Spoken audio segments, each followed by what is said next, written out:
மீண்டும் ஒரு கேள்வி. இப்ப தமிழகத்துல இருக்கிற நிறைய அம்பேத்கர்வாதிகள், ஒரு சில கட்சி சேர்ந்தவங்கலாம், எழுச்சி தமிழர் தலைவர் திருமாவளவன் அவர்கள் அருந்ததியர் உள்ளொதுக்கீட்டுக்கு எதிர்ப்பு தெரிவிப்பதாக குற்றச்சாட்டுக்கிறாங்களே, அதை பத்தி உங்களுடைய கருத்து என்ன? குற்றச்சாட்டு என்பது அவர்கள் வேண்டும்னே திட்டமிட்டு பரப்புகிற ஒரு குற்றச்சாட்டு. இன்னைக்கு இந்த அருந்ததியர் உள்ஒதுக்கீட்டை முழு மனதோடு வரவேற்ற ஒரு இயக்கம் என்று சொன்னால், கட்சி என்று சொன்னால் அது விடுதலை சிறுத்தைகள் கட்சி, என்னுடைய தலைவரான நீழ்சமர் மட்டும்தான். எந்த உள்நோக்கமும் இல்லாமல் இந்த மக்களுடைய வழியிலிருந்து, குறிப்பாக அருந்ததியர் மக்கள் படுகிற துன்பத்திலிருந்து அவர்கள் விடுதலை பெற வேண்டும், அவர்கள் சமூகம் கல்வி அறிவு பெற வேண்டும், அவர்கள் அடுத்த கட்டத்திற்கு முன்னேற வேண்டும் என்கிற ஒரு உந்துதலிலிருந்து வெளிப்படுகிற வார்த்தையில் தான் நம்முடைய தலைவர் அவர்கள் எல்லாத்தையும் வரவேற்பார். அப்படிதான் அருந்ததியர் உள்ஒதுக்கீடு சமூகத்தையும் வரவேற்று இருக்கிறார். ஆனால் இப்ப பாத்தீங்கன்னா ரெண்டு பக்கம் பார்த்துதான் விடுதலை சிறுத்தைகளை மிக டார்கெட் பண்றாங்க. பாத்தீங்கன்னா அருந்ததியர்கள் இந்த விடுதலை சிறுத்தைகள் கட்சி மனதார வரவேற்கல, ஊர்லாம் உள் மனசை வச்சுட்டு வெளியில வரவேற்கிறாங்கன்னு சொல்லி அவர்கள் சில பேர் அருந்ததியர்கள் நிறைய பேர் பேசுறாங்க.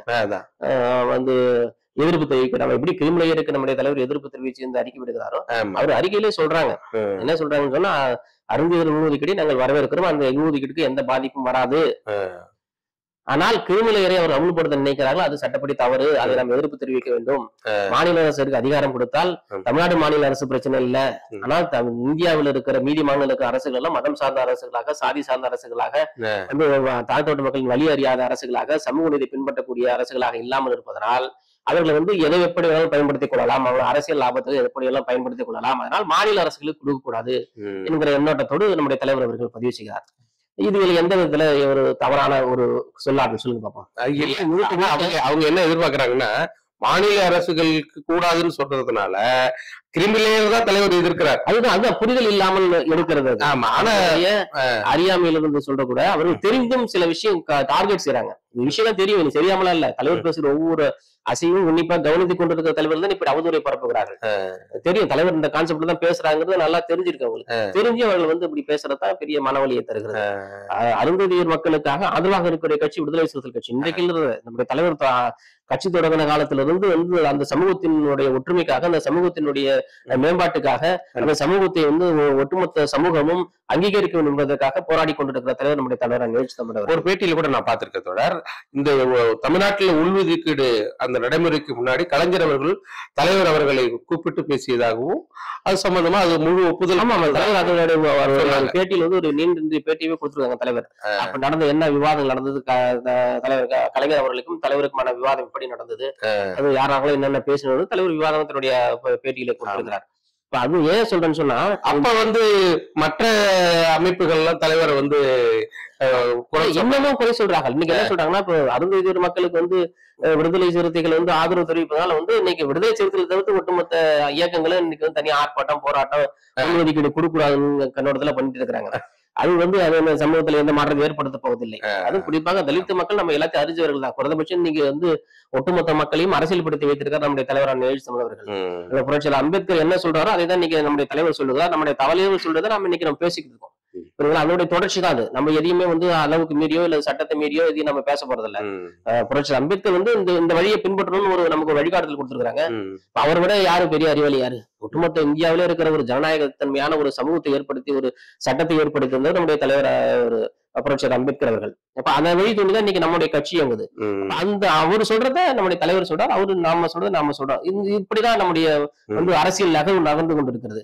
ஆனால் அம்பேத்கர் பெயரை சொல்லி கொண்டிருக்கிறவர்கள் வெறுமனே ஏதாவது ஒரு இடியாப்ப சிக்கல் கிடைக்காதங்கிற கான்செப்ட்ல ஏதாவது ஒண்ணு தலைவரை பற்றி விமர்சனம் பண்ண செய்ய வேண்டும் அப்படிங்கிற காழ்ப்புணர்ச்சியில் ஏதாவது ஒண்ணு பேசிட்டே இருக்கிறதுதான் நீங்க நிலைமையா இருக்குது.